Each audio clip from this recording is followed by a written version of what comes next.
Do ads really matter? Well, in France they do. Council of Europe ने एक ad campaign run की recently जिसमें उन्होंने diversity की तरफ अटेंशन ड्रॉ करने की कोशिश की। उस एड कैंपेन का मकसद ये था कि डिफरेंट एथनिसिटीज़ को और डिफरेंट रेसेस को उनको हाईलाइट किया जाए और लोगों की तरफ से एक एम्पैथेटिक एटीट्यूड उसके थ्रू हासिल किया जाए।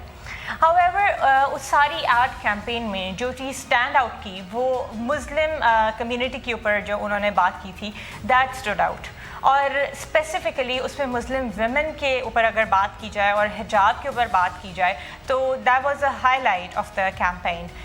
नाउ काउंसिल ऑफ यूरोप जो है it's not related to European union as misinterpreted by a lot of people.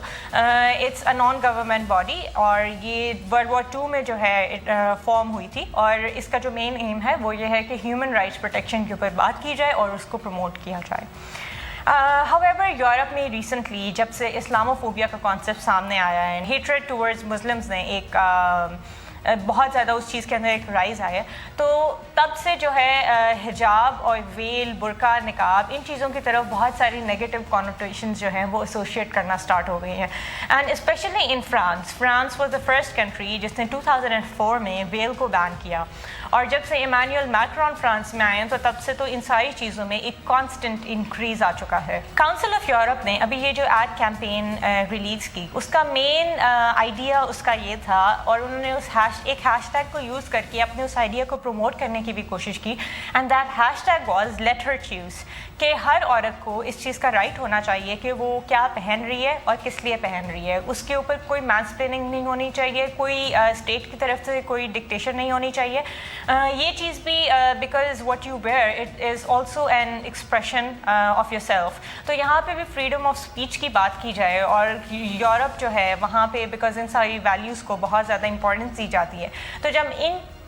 चीज़ों के ऊपर बैन आ जाता है तो इसका ये मतलब इससे ये कि मैं जाता है कि जो एक्सप्रेशन, फ्रीडम ऑफ एक्सप्रेशन है उसको रोका जा रहा है। अब फ्रांस की अगर पॉलिटिक्स की ट्रैजेक्टरी देखी जाए और स्पेशली इस्लामोफोबिया के पॉइंट ऑफ व्यू से अगर देखा जाए तो ऐसे लगता है कि वेल और निकाब और हिजाब इस तरह की जितनी भी चीज़ें हैं मुस्लिम वुमेन से रिलेटेड वो सारी फ्रेंच पॉलिटिक्स का एक सेंटर पीस बन चुकी हैं। और इसी हवाले से मरीन ले पेन जो कि एक लॉयर भी हैं और एक फ्रेंच पॉलिटिशियन हैं, उन्होंने काउंसिल ऑफ यूरोप की जो एड कैंपेन थी उसको स्कैंडलस और इनअप्रोप्रिएट करार दिया है। और अगर राइट विंग फ्रेंच और लेफ्ट विंग फ्रेंच की अगर बात की जाए तो जो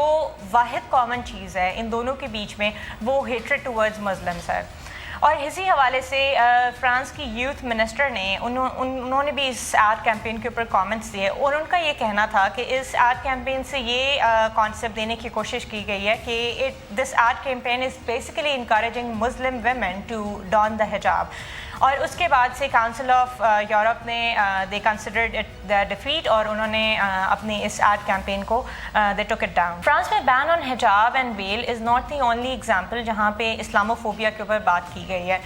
फ्रांस में इसके अलावा जो मिनिस्ट्री ऑफ एजुकेशन है वो ख़ुद कॉन्स्टेंटली मॉनिटर करती है क्रिटिकल रेशियल थ्योरी जैसे सब्जेक्ट्स जो लोग पढ़ाते हैं उनकी टीचिंग स्टाइल्स को और जो चीज़ वो पढ़ा रहे हैं उसको कॉन्स्टेंटली मॉनिटर करती है और कॉन्स्टेंट उनकी सर्वेलेंस की वो चीज़ें अंडर होती हैं। और उसका मेन रीज़न ये है कि जो मुस्लिम कम्युनिटी है फ्रांस में कहीं से ये इमेज ना चला जाए कि दे आर अप्रेस्ड। और ऑब्वियसली जो बंदा क्रिटिकल रेशियल थ्योरी पढ़ रहा है वो क्रिटिकली चीज़ों को एनालाइज करेगा एंड व्हेन दे एनालाइज तो वहाँ से बड़ा आसान है इस तरह की रीइंफोर्समेंट होना कि एक स्पेसिफिक कम्युनिटी जो है उसकी तरफ हेट्रेड है and they are oppressed in a country, तो इस वजह से उसको भी कॉन्स्टेंटली मॉनिटर किया जाता है। नाउ अब फ्रांस जैसे कंट्री की तरफ से ये एक इंतहाई रिग्रेसिव अप्रोच है considering the fact that France is a hub of art and literature और जिस तरह के मास्टर पीसेज और जिस तरह के आर्टिस्ट उस जगह ने प्रोड्यूस किए हैं तो उसके बाद it feels like that France has stooped extremely low. यहाँ पे फ्रेंच अथॉरिटीज़ को ये बात समझने की ज़रूरत है कि ये जो बैन करने वाली चीज़ है this is not going to work because somehow कहीं ना कहीं से वो जो एक रेजिस्टेंस है वो निकल आनी है and then it will be extremely difficult for them to tackle it. तो इससे बेहतर है कि जो रेशियल एक्सेप्टेंस है towards all the ethnicities and races उसको प्रमोट किया जाए एंड पीसफुली